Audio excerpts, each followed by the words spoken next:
حیران و افزایان و پریشان من بگویم ز مصیبات و شجاعات ابوالفضل دلاور پسر حیدر کرار علی حاجت داور آمدم عباس که آمد به لب شمس فرات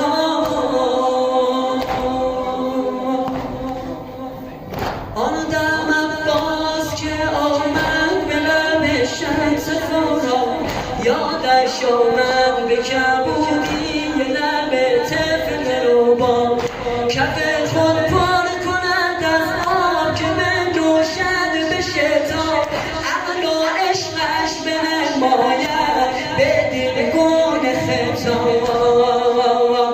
عقل گوید که بخور آب اگر تشنه لبی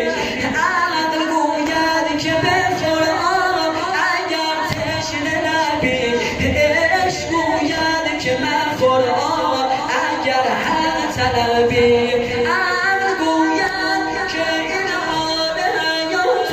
تو بود عشق گوید که محسن چشم به راه تو بود